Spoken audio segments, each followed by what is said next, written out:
It's that time. Your fix is here. College football is a year-round discussion with these two. Here's JC and Morgan. Mike Morgan of ESPN and JC Shurburtt of 24/7 Sports have you covered. Beginning right now.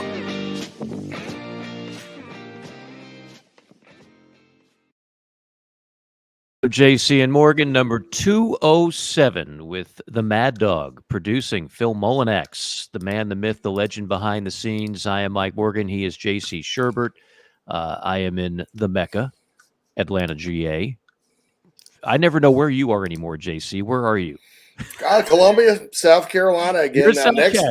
Next week I'll be depending on which day we go on. If it's Tuesday, I'll be in Chi-Town. If it's Thursday, I'll be in Charlotte, North Carolina. So I got the Gamecocks and the Tar Heels next weekend, and also I'm speaking at a sports business. I call it a soiree. I guess it's more of a panel. I'm on an NIL panel, Mike. So are you somebody really? Out there cares what I have to say? Yeah, I guess so. And where is that? In Charlotte too. It's who else is on the dais? Oh gosh, it's names you may recognize, but I don't. So I'd have to read.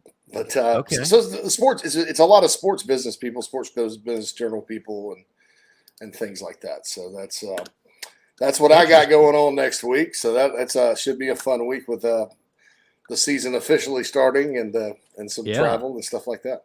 That's very cool. I'll be curious to see what comes out of it. You know, before we signed on today, I was just reading some stuff on The Athletic, and there's an article by a couple guys, David Ubben, who used to cover Tennessee, and another guy, and they were talking about, different things about the season, and one of the things was about, NIL and the portal, and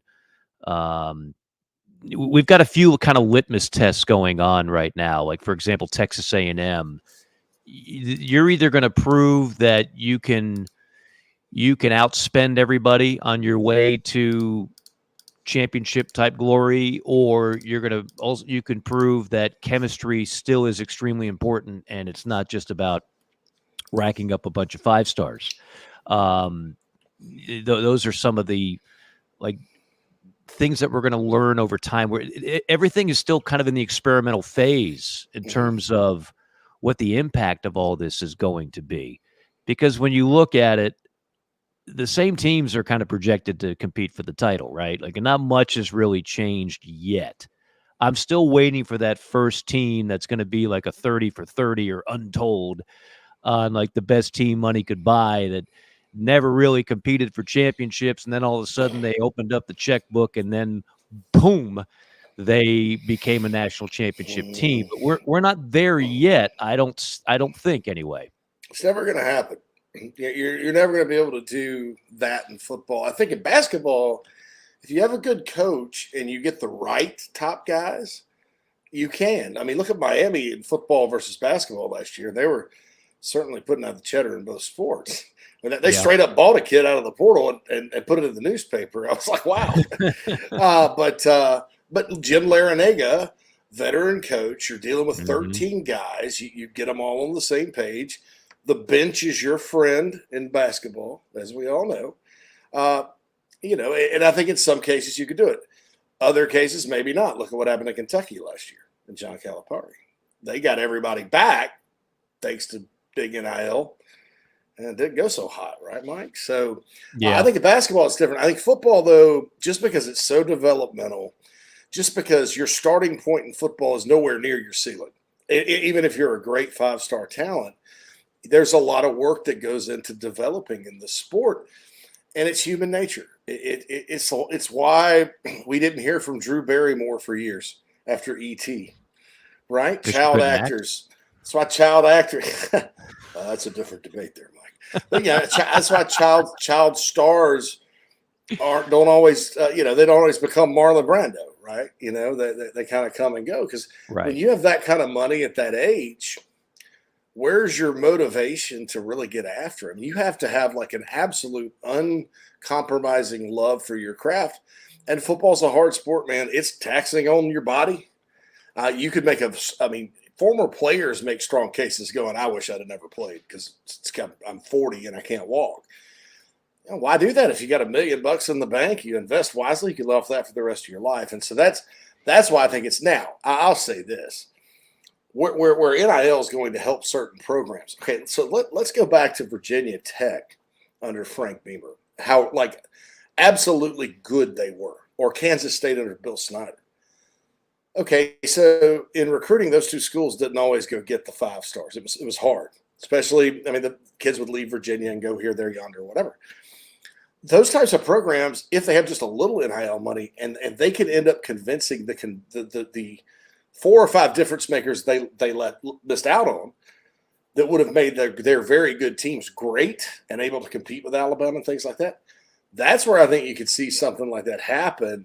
I know my friends at On 3 have been preaching that it's going to be more parity because, lo and behold, Missouri beat Oklahoma on a kid out of a high school that Oklahoma gets everybody out of. And NIL had a lot to do with it. So that's something to watch. But one of the writers you just mentioned, he wants players paid millions of dollars a year, and he tried to kind of set the market when all this started and ended up looking kind of foolish because he was completely wrong.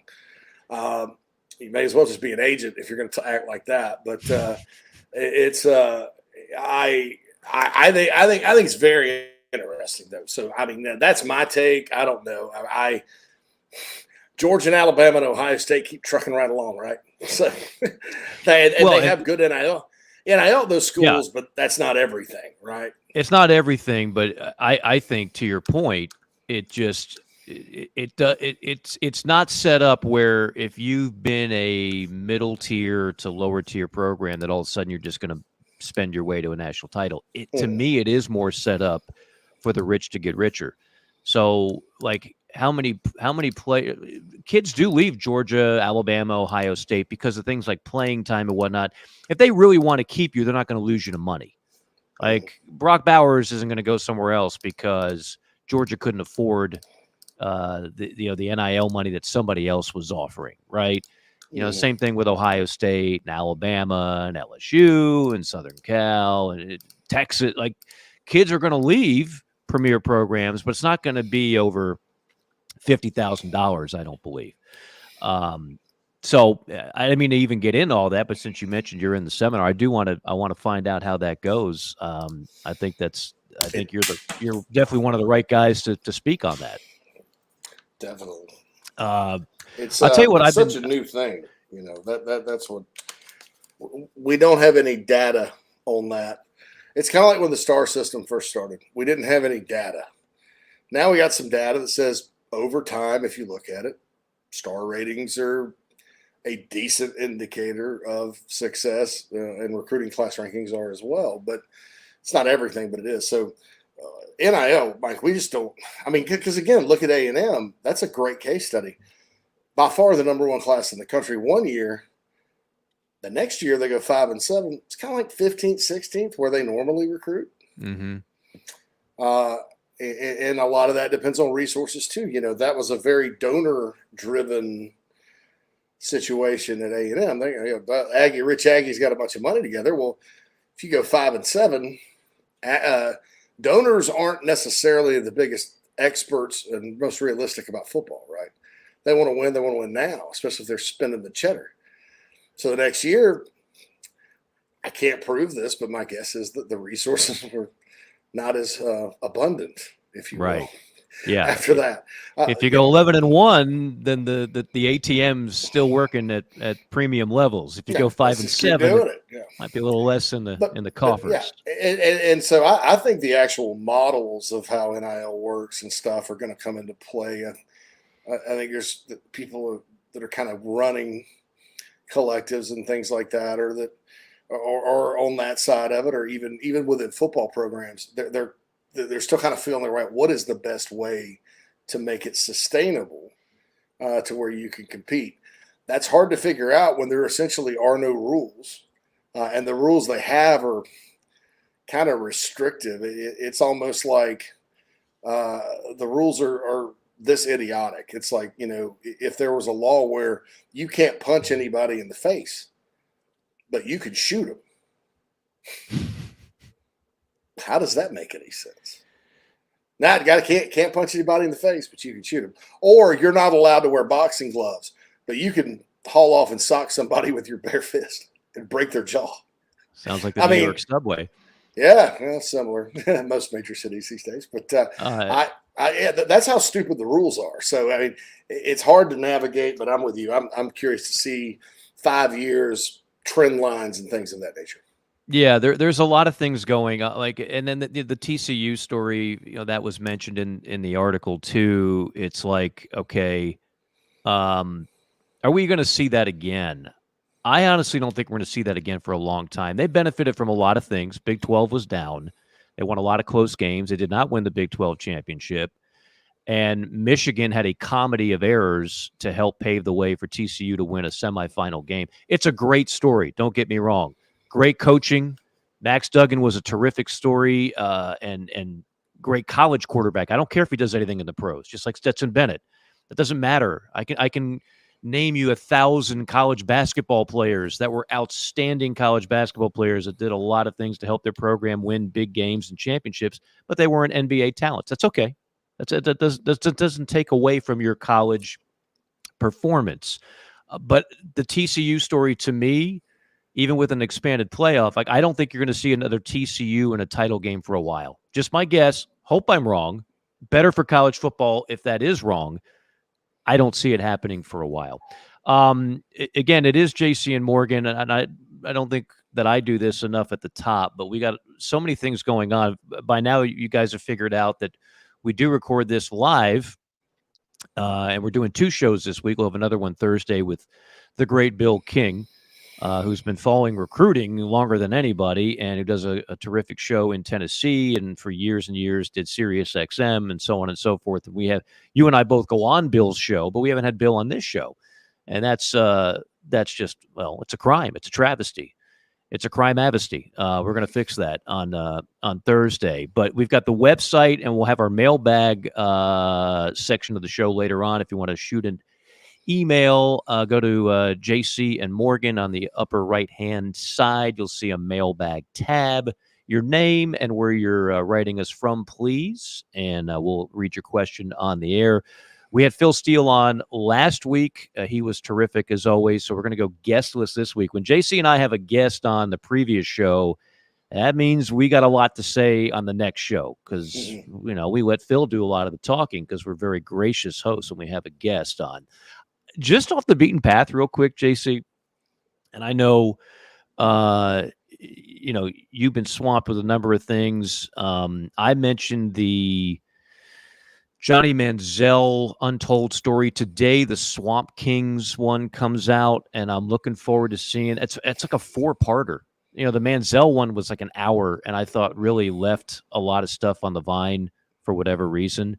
The Swamp Kings one, I don't know what to expect on this. I've heard that like some of it is actually flattering, but if you are familiar with this series, Untold, it's not a like feel good documentary series. Everything is scandalous, and naturally they're going to talk about the players that were arrested. The Aaron Hernandez thing, there's already been a documentary on that, a 3-part one, in fact. That's outstanding on Netflix. But Aaron Hernandez, most of his like egregious stuff, doesn't get more egregious than murder, happened when he was with the Patriots. So like I don't know what they're going to. I know he had incidents in Gainesville, but like I think the bigger arcing story is going to be, did Urban have any control over the program or not? Was this a quote unquote renegade? If it was a renegade program, it did a really good job of kind of camouflaging that at the time because you didn't hear nearly as many stories then as you're hearing now. So that's what's interesting to me. One other thing that I hope they do, unlike the Aaron Hernandez one, the Aaron Hernandez one made Gainesville look like Miami. Like they had all these shots of palm trees and they made it look like this big time party city, like it was New York, LA, Miami. And if you've been to Gainesville, Gainesville is like Tuscaloosa. There's nothing about Gainesville that resembles Miami or this fantastic party scene. It's a college town with college bars, and college kids do what college kids do, but they tried to prop this up, and I already heard one soundbite calling it Gaines Vegas, and I'm like, what Gainesville were you in? There's nothing Las Vegas-y about Gainesville either. But anyway, I'm looking forward to that, and I will just say one quick plug for a doc that has nothing to do. Well, actually, it does have something to do with football. I'll let you guess what it is. In a roundabout way, it's called Painkiller. Ooh. Painkiller is a documentary on Purdue Pharma, which invented OxyContin. And I'll be completely honest. I've been so ignorant to opioid problems in this country, and I almost feel guilty about it. The strongest thing I've ever taken is for bronchitis when I've had to broadcast games and regular cough medicine won't do, and I would take what's called hydrocodone, or there's probably a shorter abbreviation for that. But anyway, it has hydrocodone in it. Oh yeah. And yeah, you feel loopy, you feel good. But it was the one thing that would stop my cough. And I never felt addicted. As soon as I had the cold out, I stopped taking it. But it's a major issue. There's two connections to football, JC. One is the director is Peter Berg. That name ring a bell? Oh yeah, he was. Right. He's a really tremendous director. Friday Night Lights. Great. Maybe the best football movie of all time. One of them.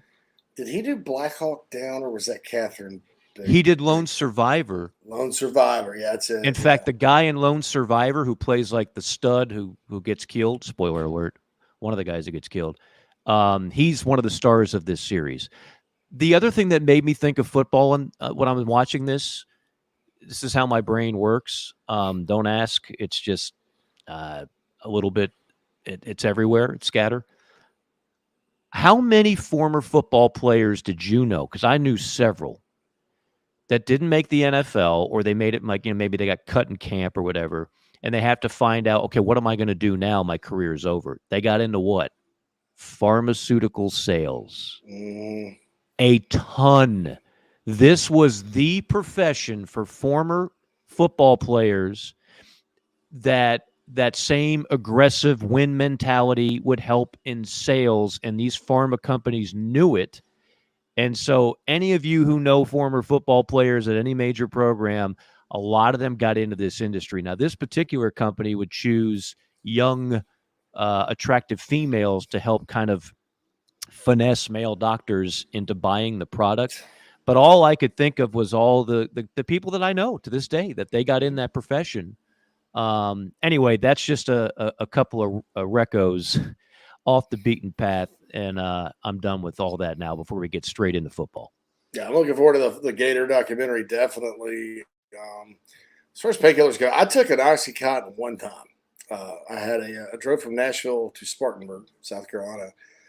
I was going down for a game, and I had the worst headache. And I used to get really bad headaches, like nothing but sleep, and 4 Advil would help because my head is so big. Knock on wood, I hadn't had it in a while. And my friend, who unfortunately passed away because of stuff like this, said, "Here, have this. It'll go away." Oh, it went away.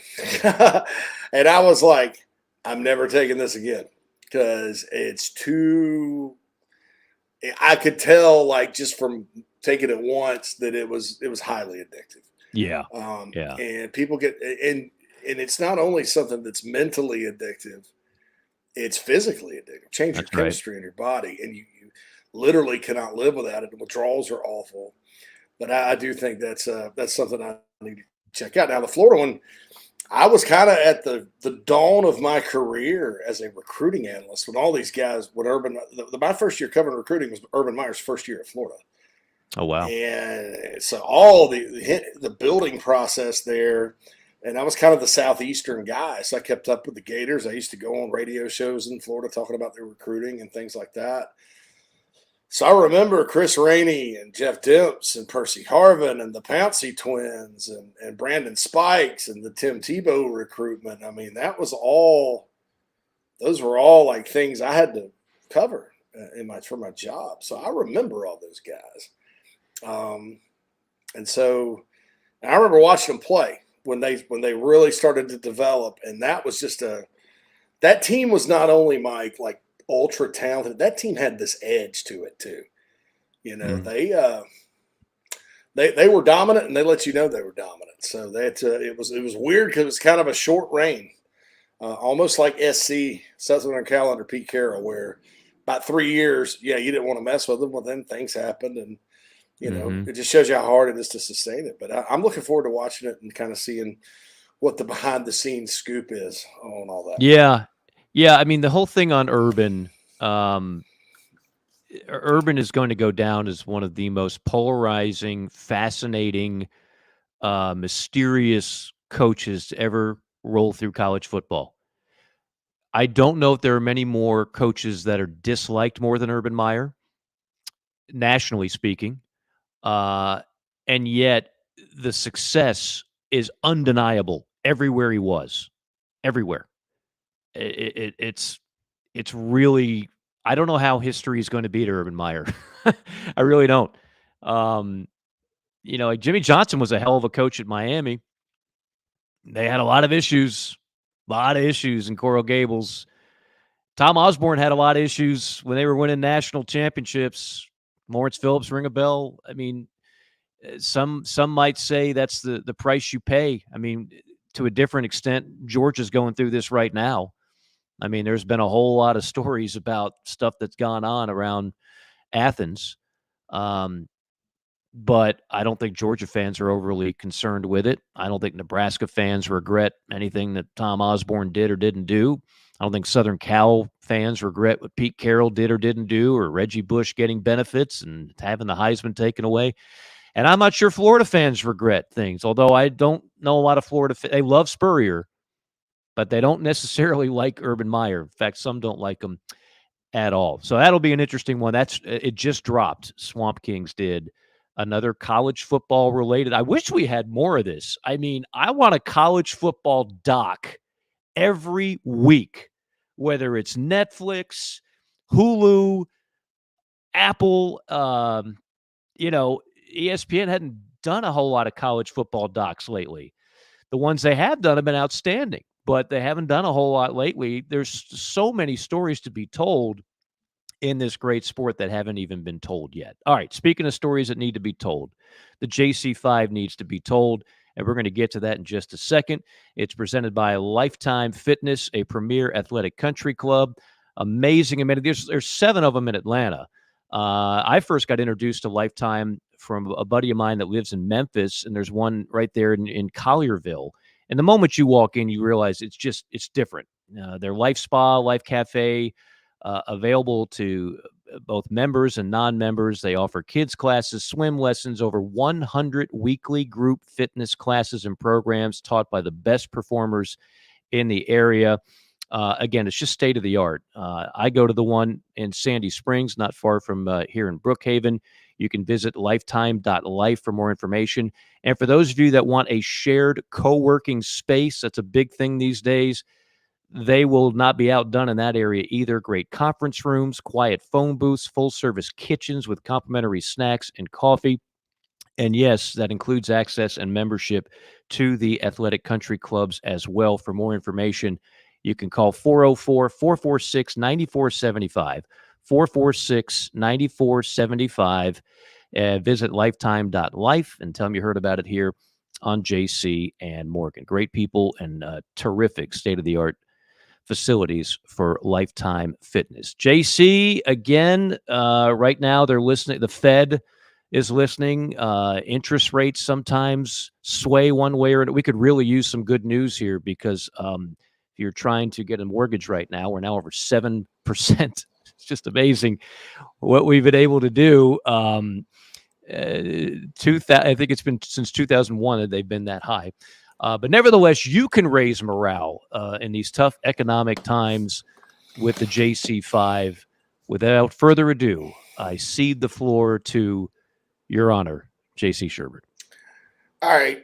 Week 0 is garbage. Tell us how you really think, though. It's one of those things where I'm like, why have it?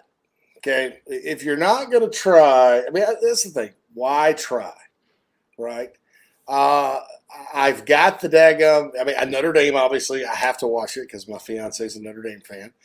They do play some tough games with Navy. They play Navy every year. It is in Ireland. I get that. But the rest of the schedule, I mean, last year's schedule stunk too. And I realized this. I was all fired up. Oh, yeah, football today. Northwestern Nebraska was epic, although it was 2 terrible teams. Then by the time I got to like North Carolina and FAMU at the end of the night, I said, this is awful. People in the South, literally, Mike, are looking forward to Vandy, Hawaii. That Vandy, Hawaii game, boy, I was watching. Can they not maybe mix in, the old phrase, my friend Mike Hugh that works in Columbia says, mix in a water, like when you've been drinking. Can they just not mix this in a water or two? I mean, more than one. The ESPN game's New Mexico State and UMass. The 4 p.m. kickoff on the big ESPN. Why have it? I mean, if you're going to say, well, Hawaii and international games, well, then just have Hawaii and international games. Why are we littered with garbage first week of the season? And no offense to those teams. I'm happy they're playing, but man, oh man, I was just like, this is – and I've done a 180 on it because I was looking forward to it last year. Now I'm just like, man, this lineup's terrible.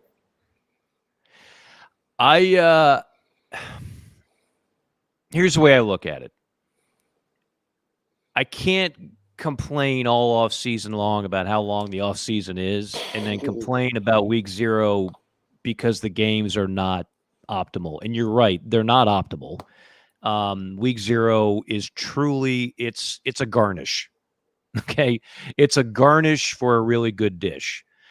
You don't load up on the garnish. It's just there to kind of whet the appetite, and then you really dig in. The most egregious thing about all of this, JC,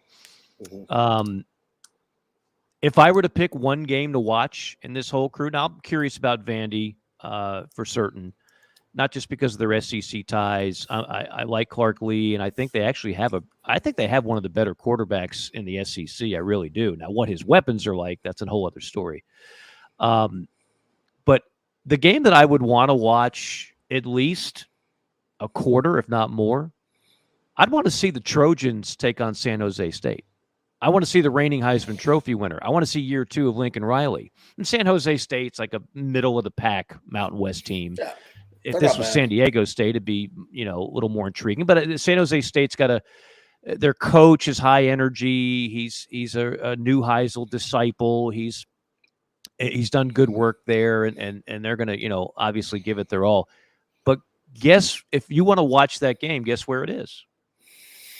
That's number 2 on the JC5, since we're getting there. This is why the Pac-12 is falling apart, because you can only get this game, Mike, on the Pac-12 network. Those of you watching on the YouTube channel or Facebook or Twitter, you could just see the pain in my face covering my eyes. I saw that, and I was like, you've got to be kidding. Like, it's almost as if the Pac just wants to just convince you even further how much they screwed themselves. The 99% of the country won't be able to watch this game. You got the reigning Heisman Trophy winner. You got the story, and it's their last year in that conference, and they are relegated to the Pac network. Against a decent team, not a terrible team. San Jose State, for those down south, a lot probably like Louisiana Tech or East Carolina, somebody like that. Yeah, absolutely. And I'll tell you this much: they'll put some points on the board. Like San Jose State's not going in there to get shut out or put up 3. They'll find the end zone, which could make the game even more exciting. But you won't be able to see it because you can't even stream it anywhere. I mean, it's god awful. And then I think that put me over the top. Even though that was number 2 on the JC5, I was like, I got to the end and I was like, huh. But screw it. I think South Carolina State is playing Jackson State. That HBCU game. I'm probably going to tune that one in at prime time because I'm from little South little Carolina. Buddy Pugh action. Yeah, a lot of players that I'm familiar with too. Yeah, Yeah. I'll also watch some Notre Dame Navy. I mean, I'll watch some of that. That thing's at 10:30 Central. So yeah, bring it. Nat, you don't understand how passionate she gets. Absolutely.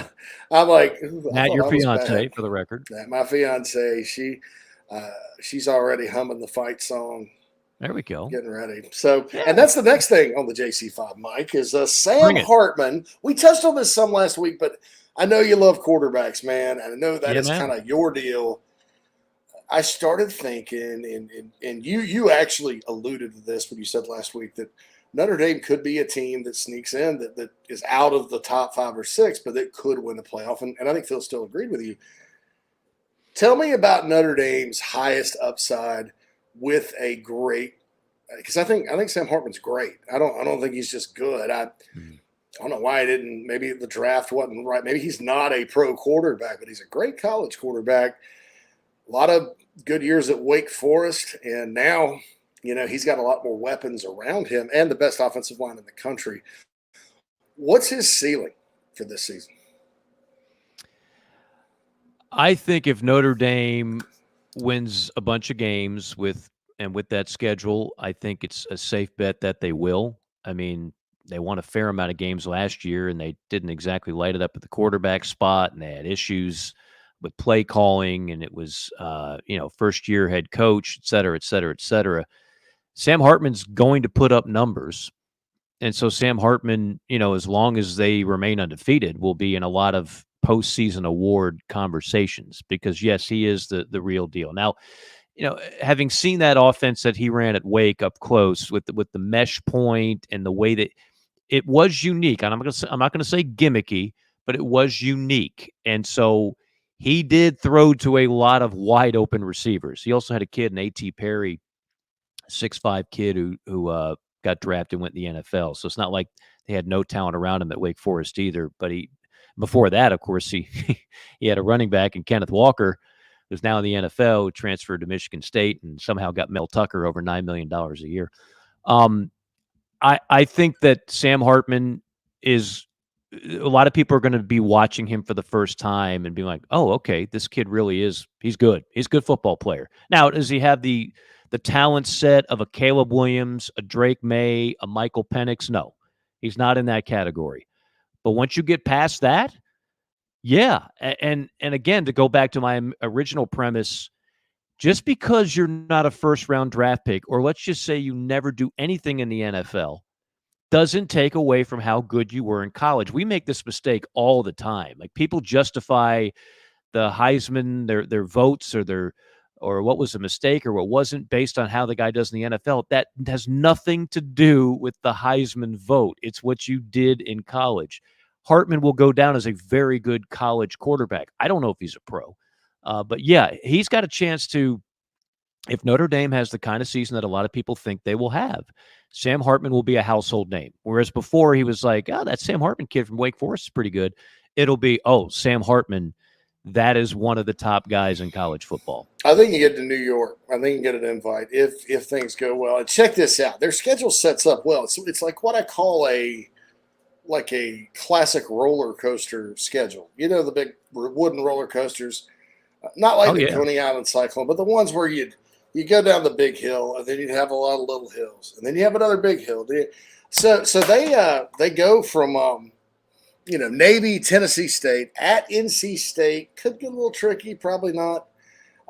Central Michigan home, then the big one, Ohio State. Okay, so then at Duke, at Louisville, probably wins. Well, here's where it gets good. October 14th, SC in South Bend. A bye week. Then they've got Pitt at home, never easy, and then at Clemson. If they can find a way to get through that Clemson game undefeated, then it's Wake in the Sam Hartman reunion. I feel kind of bad for Coach Clawson with that. And then at Stanford, which Stanford's probably going to be god-awful.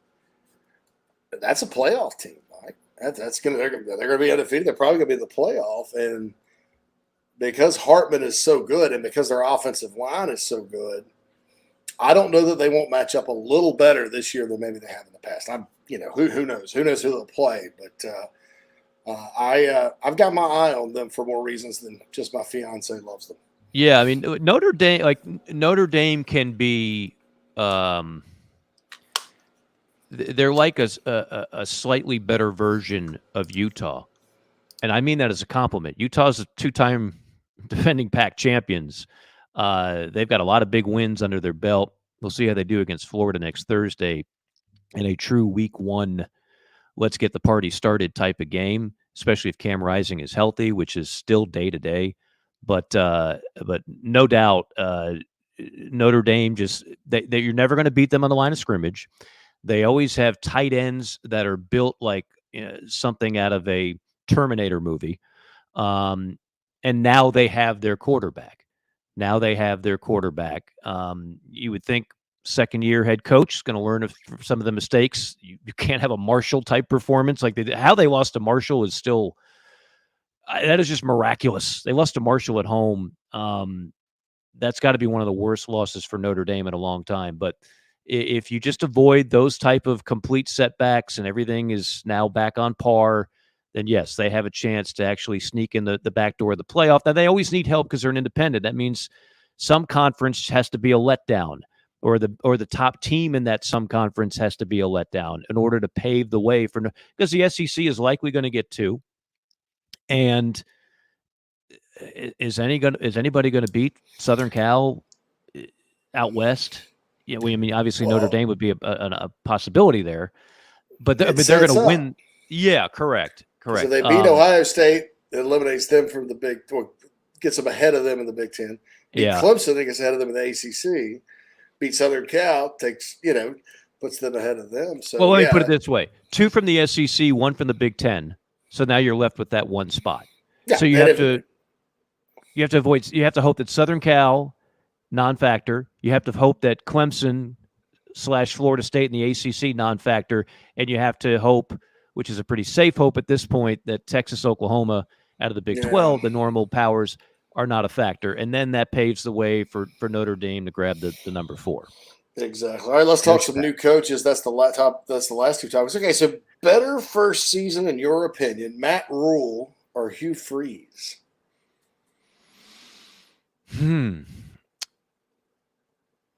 I'm going to say that's a great question. That is a great question. There's so many different factors here. First off, let me just say this, because I know there's a lot of detractors for both these guys. I'm really high on both these hires. I mean, the Matt Rule thing didn't work in Carolina with the Panthers. Not much has worked with the Panthers in a while. I don't put all that on Matt Rule. Matt Rule was a hell of a college coach before that. He's going to be a great college football coach again. If he can't get it done at Nebraska, after Scott Frost couldn't get it done at Nebraska, I'm convinced nobody will ever get it done at Nebraska. Hugh Freeze, they just announced their quarterback. And I just don't know if Preston Thorne and that team in the toughest division in college football, if we're going straight on wins and losses, I will take Nebraska and Matt Rule. If you're going just straight on wins and losses. But I do believe over time, Hugh Freeze is going to have Auburn humming. They are going to have Auburn absolutely playing at an elite level and doing everything that Gus Malzahn did and maybe a little bit more. I just don't think he's got the roster to do it in year 1. I think Freeze will have a better year, and I'll tell you why. I think first of all, I don't think he made a good hire on an offensive coordinator, and I think they're going to struggle on that side of the ball. But I look at Auburn and I look at how are Freeze and Rule both are turnaround artists, right? Mm-hmm. Freeze went to Liberty, won immediately. Freeze went to Arkansas State, won immediately. I think he was at Lambeth and won immediately. He went to Ole Miss and took a team that didn't win an SEC game and went 7-6. If you notice the pattern of Rule, it's more methodical. Like first year at Temple, not so hot. Second year, better. Third year, they were rolling. Same with Baylor, which is a terrible situation. I think he went 2-10 his first season. But the next thing you know, they're winning 7. The next thing you know, they're winning the Big 12. So just based on that, I look at the schedules too. I think you look UMass at Cal, which Cal's an interesting road game for Auburn to be playing, just culturally. Samford, and then at A&M, Georgia, LSU. There's a chance for a 3-0 start that dips to 3-3. Mm-hmm. Then you got Mississippi State, Vandy. Maybe you win those. At Arkansas will be a toss-up. New Mexico. There's 6-7 wins in there. Nebraska starts off pretty tough, Mike. I mean, it's like Minnesota is, I think, the first one. Let me just make sure here. They at Minnesota, and then week 2 they play Prime out in Boulder in a renewal of a rivalry. Now, I think that's pretty much a toss-up. Northern Illinois, Louisiana Tech, but then Michigan comes to Lincoln, and then at Illinois, which is going to be tough. Northwestern, Purdue, at Michigan State. I see some wins there. I do too. It's just a weaker schedule. It's just that's all I'm basing it on. You don't know how bad their offensive coordinator is. So I'm kidding. I'm not kidding. He's terrible. But we'll say his name. It's Marcus Satterfield, who was at South Carolina last year. But okay, hopefully. Well, I mean, I keep the whole thing with him at South Carolina last year until the last 2 games of the season was that it was too complicated for the college level. And all I'm reading out of Lincoln is how complicated the offense is. You don't have but 20 hours a week to work with college kids. It's not like the pros. And amazingly, this guy was only in the pros 1 year under Rule and was like the assistant offensive line coach. So I think there may be a little hubris there too. Now, hey, look, maybe in the Big Ten, what he's trying to do works a lot better than the SEC. Maybe the types of athletes they have at Nebraska are different. They are different than South Carolina. Maybe it works for them. I don't know. Maybe that's why Matt Rule goes 3-9 his first year and then gets better as they go along. But looking at it now, you took that deeper than I was going to. I wasn't going on play calling as much as just like I just look at the schedule and I just think it's easier. Like if you were to give Hugh Freeze that schedule versus Auburn's, then the answer to me is Hugh Freeze easily. And again, I think they're both very good hires. So this is not a who's the better coach. This is who's going to have a better first year. And I would also say the expectation level is less at Nebraska right now. I mean, they have been, as a fan base, they have been absolutely beaten up and pummeled and put through a meat grinder. Auburn fans still think they should be winning 10 games a year and beating Alabama 2 out of 3. So, and that expectation level has not changed just because of a terrible hire in Harsin. They still think that they should be really good every year. That's just the DNA of the Auburn fan. I think Nebraska fans have had a cold dose of reality poured on their head, saying you are not going back to 1990s, 1970s, 1980s Nebraska for a while, if ever. And so I think it's a really interesting question. I think, look, again, 2 good hires, but I'll take a flyer on Nebraska to overachieve this year in year 1 under Coach Rule. When you said pouring something on Nebraska fans' head, I pictured those Cornhusker heads. Yeah, and a nice dose of melted butter coming down that corn on the cob. That would be nice. You heavy butter guy on movie popcorn?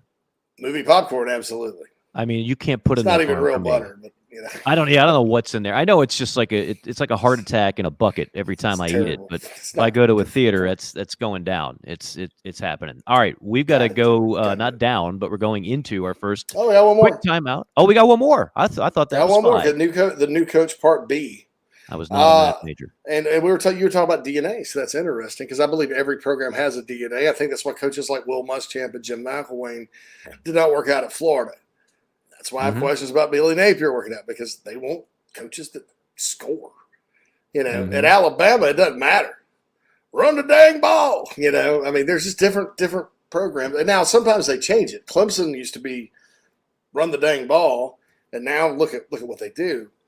So it changes over time, but I still believe they have DNA. Okay, so Wisconsin, because DNA is important for programs like Wisconsin. They don't have a good in-state talent base. They overachieve. they're deviating with Luke Fickell. He's bringing Phil Longo in from North Carolina. That's primarily an air raid spread type of attack. It's different than what they've run. They're not always the best athletically. So I think the world of Luke Fickell as a coach. Your thoughts? Is this deviation going to work out for the Badgers, or should they maybe reconsider? This is one of those litmus tests I talked about at the top that's going to be fascinating in 2023. You don't hire Phil Longo unless you are running that type of offense. Throw it all over. Yes, they'll run, but it's a passing offense. That was a statement, more so than the hire of Luke Fickell. The hire of Phil Longo was putting everybody on notice. We are not going to play Wisconsin football anymore. Not the way you're used to. Now, they might not come out and say that because you still want to be able to recruit elite running backs that can flirt with 2,000 yards a season. But I've done enough Phil Longo games. I've been in a room with Phil Longo and sat down with Phil. Phil Longo ain't changing for anybody. Phil is very confident in his scheme and how he does things, and that's the way he's going to call plays. And if you don't like it, you shouldn't hire him. So, yeah, we're watching a 180. This is a complete radical change in Madison, Wisconsin. I'm all for it because I just feel like Wisconsin peaked. Now, you have to make a decision, okay? Are you okay with being the fourth best program in the Big Ten behind? And, of course, that's going to change with even more competition coming in. But routinely, Wisconsin is what? Behind Ohio State, Michigan, and Penn State. And I realize there have been some years where that's not been the case, and they've been a little bit higher than one or two. But for right now, they're looking like if they could somehow just get in the 4 hole, that's a good year in Wisconsin. Mm-hmm. So you can't run the ball any better than they have over the last however many years. You just can't. So you either stay, that's your place in life, and that's okay. You're going to bowl games every year, and you're picking up some big wins. The atmosphere there is outstanding and all that good stuff. Or you say, no, we're not just content with that. We want to actually evolve our offense and have a chance at bigger stakes. And that's what they're doing. I think it's going to be a lot of fun to watch. I have no idea if it's going to work. I have no idea if they have the athletes that are going to be required to do what they're doing, but we shall see. So I'm all for it. I just don't know what to make of it, especially in the first year. I don't know what Wisconsin's going to look like. Yeah. All right, that is the JC5. We have rattled through that. We will rattle through our first timeout, come back with more JC and Morgan on the other side. Stay tuned. Mike here for Elite Roofing and Restoration. Chances are you're a homeowner, you're going to have that roof replaced at some point. Could be because of wind or hail damage. Could be because it's just that time. The roof is old and you don't want to take any more chances. Go ahead and call Elite Roofing and Restoration. They will take terrific care of you as they have for me over the years. They provide exceptional roofing services. They offer a highly knowledgeable staff on insurance claims for roof repairs and replacements, as well as an extensive catalog of materials and colors to ensure your roof looks as good as it performs. So how do you do it? Well, you just start off. You can go to the website, EliteRoofingGA.com. That's EliteRoofingGA.com. Go ahead and fill out the form. Get connected with the fine folks at Elite Roofing and Restoration, and they will take care of the rest for you. Elite Roofing and Restoration. Don't settle for second best. Hey, this is Mike Morgan, and like many of you, I love staying active. It makes me feel better. It helps me enjoy a better life. But whether you're a world-class athlete or someone just keeping the dream alive like me, you'll want to make sure you have someone who can handle the injuries that are going to arise. That's where the world-renowned Dr. Michael Hatrack of Synergy Sports Wellness and Synergy Release Sports come into play. He's been my guy for nearly a decade, and he has served thousands of people, including over 400 NFL players, over a career that spans 47 years. Yeah, he's that good. And his staff's personalized biomechanical treatments and therapies can handle it all. Back pain, knee pain, shoulder pain. We all know the injuries, but few know the solutions the way Dr. Hatrack and his terrifically trained staff do. I've seen others. No one delivers the results the way they do. That's why people from all over the country come to Synergy's 2 Georgia locations, Buckhead and Alpharetta. Dr. Hatrack has trained a team of chiropractors in his proprietary technique that has been proven to yield life-changing outcomes from professional athletes to the Joe Schmoes of the world like, well, me. Check out the website to set up an appointment today, SynergyReleaseSports.com. That's Synergy with an S, ReleaseSports.com. You can also find a link for them on our website, jcandmorgan.com. Let the incredible staff at Synergy take care of you so you can reach your wellness goals.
Welcome back to the JC and Morgan podcast. I am JC Shurburtt, and he is Mike Morgan. And I'm the one that put in a requested extended break that time. I had to go run an errand. But we're happy to be with you here today on the live stream for a change. So it's a lot different than it used to be. But certainly glad everyone here hanging out with us in the chat box. A lot of Gamecock fans in our chat box because we were before a Gamecock show and we just started doing this. They pick up on it. They had a lot to say about Nebraska's offensive coordinator situation. So that's kind of funny. But one of them did have an interesting question, Mike, about Jim Harbaugh and that suspension that Michigan self-imposes. How about that?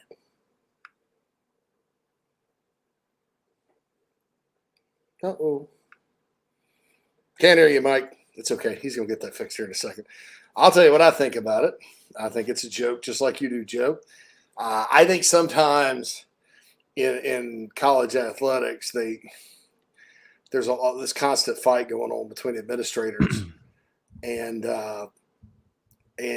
athletics. And I think this is a situation where the academic end of it came in and said, "Oh, no, you're not going to avoid the suspension to try to appear to be virtuous like that." I think it's virtue signaling. How about that? Well, think about this. So we went from 4 to 0 to 3, right? If we're scoring at home, that's what we went to.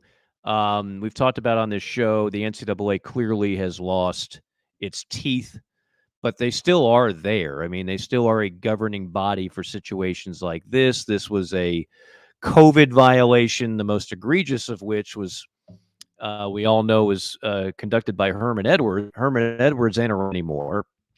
He got fired from another job, and so you can't make a real example of him.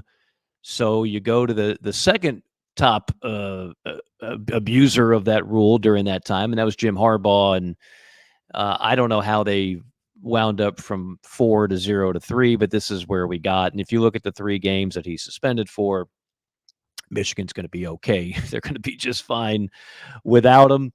So we move on from there. And at the end of the day, it's not going to be a huge story, quite frankly, because of the timing. This is why you don't play people early on in the season, because usually if something happens in the offseason or if the NCAA takes their sweet time before they suspend a player, or in this case, a coach, you don't get to pick when you do it.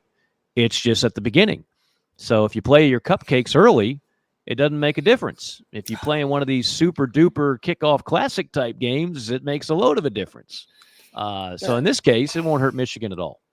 One could make an argument that until November 11th, when they play at Happy Valley, Michigan does not have a serious challenge at all. And the only sort of semi-challenge would be at Minnesota, October 7th. I know Nebraska's a tough place to play, but I don't think there's going to be any fear going in there, right? So yeah, you're right. That's interesting. I'll say this. East Carolina is no pushover. Mike Houston is a good coach. Mm-hmm. That's a better opener than perhaps if they'd have played Bowling Green or UNLV. But, man, that's right. Four straight at the Big House, ECU, UNLV, Bowling Green, Rutgers. It is what it is. They love the match. I mean, this is what gets me. Like, the Big Ten, every now and then you get that self-righteous, the SEC has their SoCon Saturday. Why is Alabama playing an FCS opponent? Look, I have done FCS games and I have done MAC games, and I'm here to tell you a top 25 FCS team can meet a MAC team all day long. In some cases, a top 25 FCS team would be favored against a Bowling Green or an Eastern Michigan. Don't be fooled by the classification, or you can't be all self-righteous when you're just stockpiling MAC teams at the beginning of the year. And what's the difference if you spread your cupcakes out versus playing them all at the beginning? They all do it, and I'm not going to sit there and waste energy complaining about it. If you play a really tough schedule, you're going to put a cupcake or two on there. If you don't, maybe you'll put fewer cupcakes or a higher grade cupcake. Maybe this cupcake will have a special icing on it. But these coaches, they know how to schedule, and they know how to make it work to their favor. And it's a big reason why we're still at 8 conference games in the SEC, that and money, but that's a whole other story. Speaking of conferences, I took a deep dive. Remember last week we took a deep dive. I went all Thornton Mellon, triple Lindy, off the top board, onto another board, triple reverse, a very dangerous dive. But I think I performed it by giving you background on the orphans that are still left in the pack. Stanford, Cal, Oregon State, Washington State. I learned a lot from that. Maybe next week we do a deep dive on the last three-peat champion, Minnesota. Because I know nothing about any of those teams that won back-to-back-to-back national championships. But that's the last team that did it. You're going to hear that 1,000 times this year, right? Who's the last team to do it? Minnesota in like the 30s, right? Golfers. Know nothing about any of those teams. Can anybody name a single player from the 3-time defending champion Minnesota Golden Gopher? We're going to do the deep dive on that next week, I promise. You will know everything you've ever wanted to know about the back-to-back-to-back Golden Gopher national championships as voted by the margarine butter poll or the Kellogg's Frosted Flakes poll, whatever was around back then. So this is from our pal Barrett Salih we've had on the show before of CBS Sports. SiriusXM does a good job just ranking the conferences. So, and everybody's going to have number one SEC, right? I mean, you got 3 legitimate national championship contenders, Georgia, Bama, LSU. You look at that next tier, and Tennessee and A&M. How does Carolina perform? Ole Miss. Does KJ Jefferson take the next step with Arkansas? Who knows? But the tier 1 and tier 2 for the SEC are clearly deeper than any other league. You know who he has at number 2? Might be surprised on this one. The Pac-12? That's right. Not the Big Ten. Well, the quarterbacks. They have such good quarterbacks in that league this year. That's it. That's why it's going to be like a bittersweet to watch Pac football if you can find it, because they do have outstanding quarterback play. And you've got USC, Washington, Utah, Oregon. I mean, these are all good teams with good quarterback play. In some cases, great quarterback play, Heisman Trophy type quarterback play in the case of Caleb Williams. And I think Michael Penix could very well be in New York when the season's over with. You got Oregon State, super coach. Did a terrific job last year. Nobody's going to want to play them. UCLA has found solid footing with Chip Kelly. So that's number 2. Number 3 is the Big Ten. Again, Michigan, Ohio State, Penn State. But then what? We don't know what Wisconsin's going to look like under Luke Fickell. And I can't find another team to really get excited about in the Big Ten. There's some good stories, what Bielema's done at Illinois. Does Michigan State become relevant again? No. We talked about Nebraska. I mean, they'll be interesting just because people want to see if there's going to be any difference there. But I can't find anybody else to be excited about. Minnesota at some point is going to break through. And that's true. But did they do away with divisions for this year? Or the divisions gone this year in the Big Ten? Or are they waiting for next year? Next year. It's next year. So still that division. I believe they still have the division. Maybe the year the Gophers go to Indy. Golfers. PJ Fleck. Golfers. Yeah, because you got a new coach at Wisconsin. You got a new coach at Nebraska. Iowa, I'd be stunned if they were anywhere close to competent offensively. Illinois could be the team. My boy Bielema could end up getting there too. But I'm not just because I live in Illinois, but because I've always been kind of fascinated by Brett Bielema's career and all that. I'm curious to watch them this season and see, because Mike, before they lost, I think they lost at home to Michigan to Mel Tucker and his team. They lost at home to Michigan State. And I think they lost to Purdue at home earlier in the year, and that cost them the division. They went to the big house, man, and if it weren't for kind of a bad call late, they could have beaten Michigan up there. I mean, they were a big physical football team with a good run game and sort of like Bielema's Wisconsin team. So I'm curious to see what happens with them. But am I as excited about – would I be as excited about watching Iowa and Illinois as I would be like Washington versus Southern Cal, or even like Oregon State, which won 10 games last year? Mm-hmm. It's got DJ Ungulai now, quarterback maybe, playing like an SC in Corvette. Yeah, no, I'd rather watch Pac-12. I would too. I would too. Of course, part of that problem will be solved because the Big Ten's going to get 4 of those Pac programs in their league. So for those that think we're hating on the Big Ten, not at all. We'll be praising those programs again next year when they're in the Big Ten. Number 4, the ACC, Florida State, Clemson. Florida State, Clemson.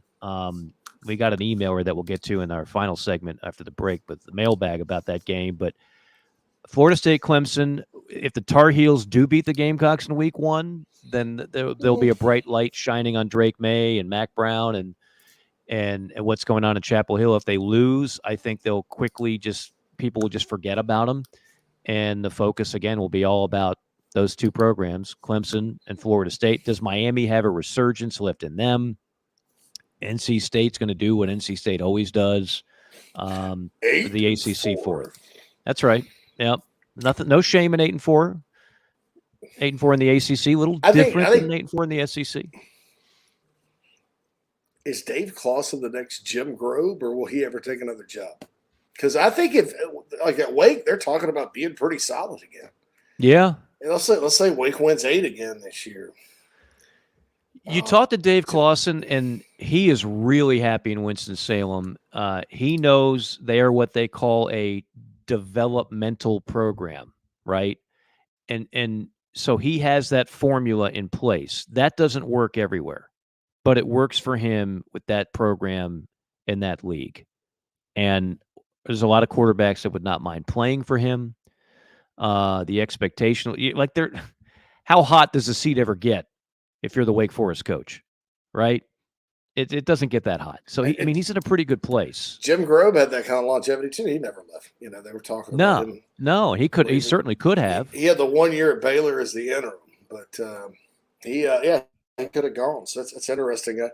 You think maybe Dave Clawson, because of his 1 year at Tennessee, or 2 years at Tennessee, 1 year Tennessee is with the claw fence he ran there. Yeah, you remember that was Fulmer's first. He ended up getting fired, and they brought Cutcliffe back for 2 resurgent years, and then well, the bottom fell out after that. But it's interesting to see. Wake is interesting to me. Duke is interesting to me because they won 9 last year. They didn't do it like Cutcliffe did it. They kind of lined up and ran it at people, which was interesting that Duke was able to run it successfully.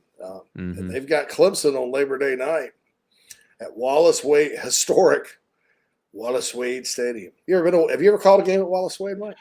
I have. In fact, 2 years ago? No, last year. I had a game last year. Riley Leonard. Remember that name? Mm-hmm. Riley Leonard's legit. Riley Leonard will be an NFL quarterback. That is my bold prediction for Duke football. Riley Leonard will be in the NFL. And he might be holding a clipboard for 10 years, but he'll be on an NFL roster for 10 years. He is a superb athlete and is a good quarterback. He again, like typical Duke, he doesn't have the same weapons that everybody else is playing with, but he's legit. He is that type of performer. Wallace Wade is what it is. They've redone it. It's got charm. It's a bowl, kind of a bowl. They had the Rose Bowl there in during war. I think either the 30s or I did not know War that. II or something like that. Yeah, that's the only other place I've ever had the Rose Bowl. They had it at Wallace Wade Stadium in Durham, North Carolina, baby. Yeah. So, oh yeah. All right. I've been there once for a camp, but it yeah, it's a beautiful campus. That's all. Beautiful campus. Look, I have my bucket list. Got to call games at Cameron Indoor, which was definitely a bucket list. And yes, have done some football at Wallace Wade. All right, number 5, Big 12. Again, Texas, and then what? Oklahoma will be better. Mark my words. But they still they're not there yet. Last year was a shock to the system year in Norman. They couldn't stop anybody, which is ironic because they brought in a defensive coordinator with a pretty impeccable rep, but obviously that didn't show up on Saturdays. And then TCU lost a lot, including the Hartman quarterback. Kansas State's always a good story there. I don't know what to expect out of Baylor this year. That's another one. Another one I'm kind not of sure slipped of. a little bit last season. Texas Tech has high expectations, and I'm curious to see what happens at Kansas. Lance Leopold had a really good first year. I don't know how sustainable it was, but they're about to remodel their stadium, sink about $300 million into it. So maybe there's some commitment. Maybe he's the next Mangino at KU. Will Iowa State and Matt Campbell bounce back? That's a good question in that league too. I don't know if I'd have them behind the ACC though. I think the ACC is god awful, top to bottom. So I don't know if I agree with that one, but I could see because there's a lot of questions. There's not a dominant team that you go, yeah. I mean, Texas has the most talent, but they've probably had the most talent for 20 years.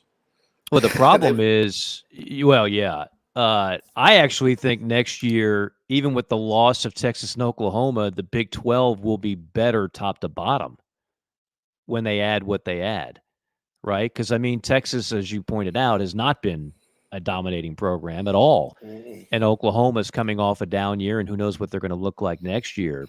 But when you add everything that they're going to add next season, I think it'll be a deeper league. And therefore, the ACC might be looking up at the Big 12, not just for like a 1 or 2 year time and period in time. It could be a rather consistent look up, especially if we don't have enough time to get into where the ACC is and all the rumors now and Stanford. Yeah, that's a whole other show. All right, this is the battle for 6 is like, okay, which group 5, and we're about to lose those designations, but which one is better? I think you can have this debate every year for a while now. The American or the Sun Belt? He's got the American, led by Tulane, SMU, and UTSA, which is one of the best coach teams in the country, not to mention Memphis. And then the Sun Belt, Grayson McCall, who's like 37 years old, will be back at quarterback at Coastal Carolina. Marshall, coming off a good year, the win over Notre Dame I mentioned, the bowl win. You've got South Alabama. You've got Troy, James Madison. That's a heck of a league. Yeah. It's a heck of a league. I love the Sun Belt. I mean, the Sun and you go to a Sun Belt game, and those fans love football. It's not just like, well, let's put together a football team because we're a school and we need to have a football team. They eat, sleep, and drink it. It almost has like an SEC light vibe to it when you go to those stadiums and you see how they treat football. So I would almost argue you may be able to put the Sun Belt 6 instead of 7, but that's debatable. Mountain West 8 with Boise State, Air Force, Fresno State, San Diego State. Fun league, but they've got some really bad teams at the bottom: Hawaii, Nevada, New Mexico. The MAC is 9. Bless the MAC. It's always going to be right around 9. That is a really if you want to prove how good a coach you are, go win in the MAC on a consistent basis. Very difficult to do. And then number 10, Conference USA, which is, there was a time Conference USA looked like the American and the Sun Belt before the Vultures came in and picked the bones apart. And now you're left with Western Kentucky, Liberty, Middle Tennessee State, which I think deserves to be in a bigger league, New Mexico State, Jacksonville State, Sam Houston State. You get the idea. That's for USA. Rich Rodriguez, the Jacksonville State Gamecocks. FBS. That's a cool place. That's a speaking of places that love college football. They were a 1AA power, and they gave that up to be now in CUSA. Check this. Alabama. State of Alabama now has how many? 1, 2, 3, 4, 5, 6 FBS programs in the state of Alabama. UAB, population Jack State, 4.9 million. UAB, Jack State, South Alabama, Troy, South Alabama, yeah, Auburn, Alabama, and Troy. Yeah, yeah. Not bad. Not and bad. Most of those moved up in recent years. Sanford, North Alabama, eventually may knock on that door, I would think. But South Alabama's got a lot of money. A lot of money. Beautiful campus, beautiful football facilities in South Alabama. They've got a big medical field going on there, and they get a lot of nice donations. So if you're in Mobile, not far from the beach, not a bad spot. All right, final timeout. We'll come back. We'll do some mailbag, some closing thoughts, and we'll wrap things up on JC and Morgan. Hey, folks, want to tell you about our friends at Titan Construction Group really quick. They're a Mid-Atlantic-based general contractor, specializes in retail, restaurant, and office construction. TCG strives to separate itself from other general contractors by adding value every step of the process. From project budgeting to estimation, value engineering to construction, they focus on those relationships and not the transaction. Titan builds partnerships one project at a time. Among their clients are Starbucks, Crumble Cookie, Blake Pizza, Home Goods, 15 plus years experience, based in Midlothian, Virginia, and contracted in Virginia, West Virginia, North Carolina, and South Carolina. So get on their website, TitanCGinc.com. That's TitanCGinc.com. Get in touch with Brad if you're in need of a general contractor that focuses on going above and beyond for their clients. That's Titan Construction Group, a proud sponsor of the JC and Morgan podcast.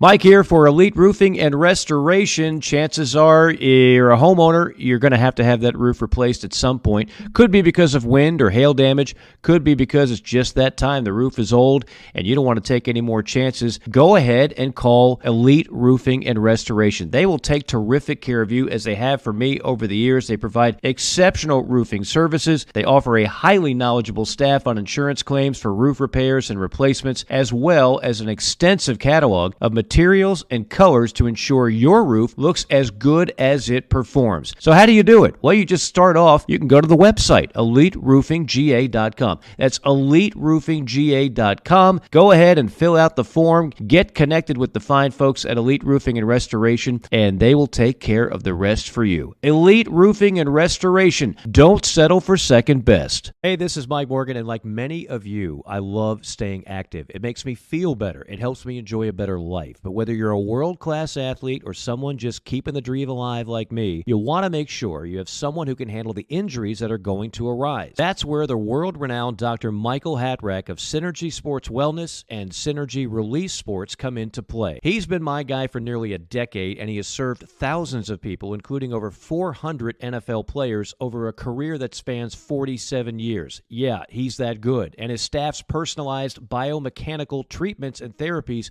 can handle it all. Back pain, knee pain, shoulder pain. We all know the injuries, but few know the solutions the way Dr. Hatrack and his terrifically trained staff do. I've seen others. No one delivers the results the way they do. That's why people from all over the country come to Synergy's 2 Georgia locations, Buckhead and Alpharetta. Dr. Hatrack has trained a team of chiropractors in his proprietary technique that has been proven to yield life-changing outcomes, from professional athletes to the Joe Schmoes of the world like, well, me. Check out the website to set up an appointment today, SynergyReleaseSports.com. That's Synergy with an S, ReleaseSports.com. You can also find a link for them on our website, jcandmorgan.com. Let the incredible staff at Synergy take care of you so you can reach your wellness goals.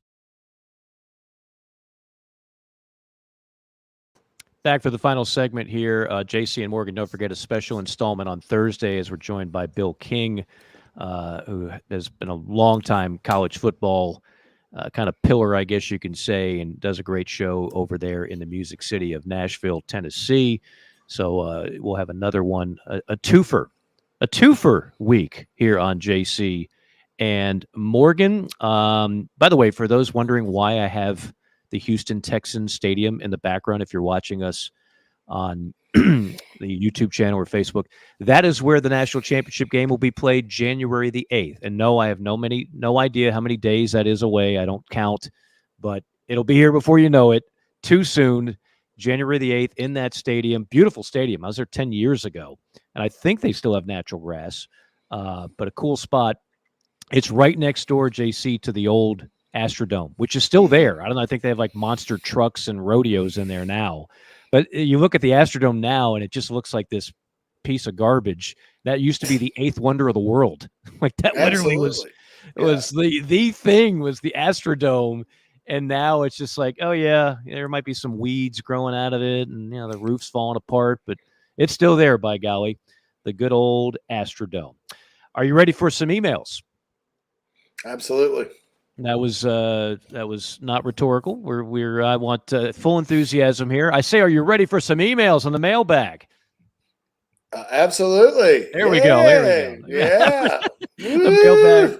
Yes, sir. Shurburtt. Presented by Elite Roofing and Restoration. Whether you're in Atlanta, whether you're in South Carolina, North Carolina, Florida, Jeremy Johnson has you taken care of. Free estimate.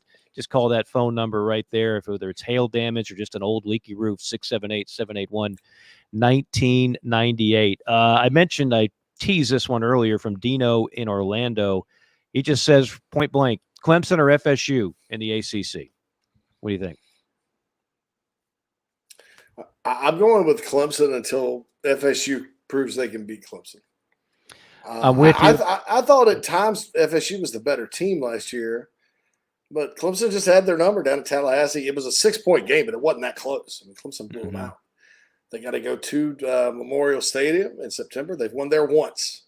That was Fisher's national championship team in 2013. Since Bobby Bowden saved Tommy Bowden's job by losing by 16 in 2003. So how about that? This used to be the game that Clemson couldn't get over the top. Remember that? I mean, they'd always have like a 4th and 1. And instead of just playing smash mouth, they put their quarterback in the shotgun, and they'd wind up losing 2 yards. And it was, but that has clearly changed as Clemson has become the preeminent program in that league. The game's on the 23rd of September. Clemson will be fresh off a win over the boys from the mean streets of Boca, the FAU Owls, led by none other than Tom Herman. It's still like, huh? Like there's going to be a few of those in week one where you're like, wait, Tom Herman's coaching FAU? Yes, he is. Tom Herman, that guy who for a time was the number 1 coaching prospect on the planet. Everybody wanted Tom Herman. Texas got him, and it was an abject disaster. Okay, Carl from Austin, speaking of Texas, how hot is Jimbo's seat at A&M this year? I think he's got to win 8, 9. I think, and if it's a 7-6, how does it go down? But from reading up on A&M, Connor Weigman, who was a true freshman last year quarterback, Mike, who had his moments as a true freshman, has been outstanding. So if the lights come on for that guy, they get quarterback play. They have enough talent. With Petrino dialing them up to do, I think the expectations probably should be set a little higher for them than they are. But I think it gets pretty hot if it's 8 or less this season. Oh, if it's 8 or fewer, I think it's sizzling. I think it's like Burger King grill marks on the gluteus maximus hot. I think the answer from the A&M brass is going to be, you got to be better. And if Jimbo is smart, and I think he is, I think he'll stay out of Petrino's way, let him dial up the plays, and let the chips fall where they may. But yeah, you need to do better than 8-4. And I realize 8-4 would have been improvement over last year, but that's not good enough. That's not why you brought Jimbo in there. It's just not. 8-4 ain't going to cut it.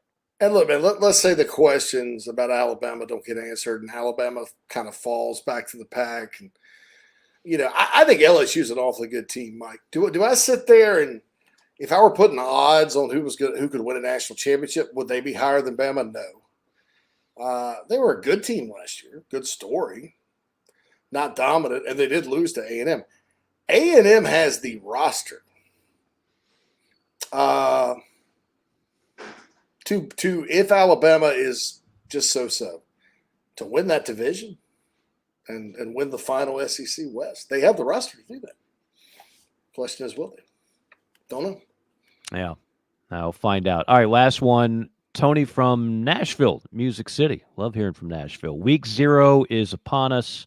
We got a little somebody might have some action going. Who do you like covering in the following games? Notre Dame minus 20.5 versus Navy. Hawaii versus Vandy minus 17.5. The Commodores a favorite there. We'll do some picks throughout the season. I haven't given it a whole lot of thought in week 0, JC. I didn't even look at the lines yet. But I'll go ahead and take a stab at this one. I'll take both favorites. I'll take Notre Dame to prove a point in week 1. Navy used to be a really good story, and I don't know what happened. But they had it rolling. They really did. And since then they've taken a dip. So and I always have to temper that when it's a service academy. There's a lot of external factors, right? But I'll go with Notre Dame, and I'll go. I think Hawaii's not good at all. And again, Vandy wants to make a little bit of a stay. This will be the biggest showcase Vandy has maybe all year. I'll take Vandy minus the 17.5. I think Navy will cover and Vandy will cover. Because Navy's triple option, it's tough in your first game. There's going to be, as good as Notre Dame will be on defense, it's still different. And you're going across the pond. I mean, maybe they pull away the second. See last year too, Notre Dame got up big. Navy came back, scared the bejesus out of them. No pun intended, since it's Notre Dame. But they scared the touchdown Jesus out of them. Yeah, they Notre Dame, I think, pulled away at the end and won by 13. So I'm just going on the triple option thing. But I think Vandy, it's probably not going to be what they beat Hawaii last year, 63-10 down in Honolulu or wherever. Not going to beat them that bad, but some of those Hawaii kids too. Unfortunately, there's probably a lot on their mind right now as well. No doubt. So I'll take Vandy to cover that one pretty easily, and let's crank up the Commodore hype train. Phil on our other show keeps talking about how they could start 7-0. Is Phil a Notre Dame guy? No. Vanderbilt. Oh, he's a Vanderbilt guy. No, he's not a Vanderbilt guy, but he just likes Vanderbilt to go 7-0. Because you look at their schedule: Hawaii, Alabama, A&M, at Wake, that's a swing game, at UNLV, Kentucky at home, Missouri at home, at Florida. Yeah, I don't see 7-0, but I'd be happy with 5-2, 4-3. Yeah, I'll go for that. But 7-0, I don't see that happening. I don't know, man. Kentucky, Missouri, Florida, they're beatable. They're all beatable, but to say they're going to beat every one of them back to back to back, that might be a tall order. And then October 14th, if that happens, number 1 Georgia at number 10 Vandy. Stop it! Stop the madness! Stop the madness! All 28 Commodore fans are going to be like, J.C. Shurburtt said we're winning it all. You're getting loopy. Which is a sign that we need to sign off. Yeah, I stand now for these podcasts. I'm getting lightheaded. Can we get you a chair? I like standing. I'm more energetic and into it. My facial expression. Well, you do. You're bringing the juice. You're bringing the juice. Yeah, it's okay. If that's what it takes, you do it. If you need to play a game of Twister in the middle of segments, that's fine too. Whatever it takes. Mental toughness, man. I mean, it's like, what would Nick Saban think if I wanted to sit down? Oh, he wouldn't let you. You need to get mentally tough, all right? All right? Yeah. And no water. We're going junction boys. No water in the middle of this broadcast. I don't care how hot it is. In my shoes. Sanding glass in my shoes. Hey, appreciate everybody. Of course, our man, Mad Max, producing, and appreciate all of you for tuning in on all of our different formats. Again, we'll be back with you on Thursday. Special guest Bill King will join us. Until then, for JC, for Phil, this is Mike. So long, and thanks for stopping by.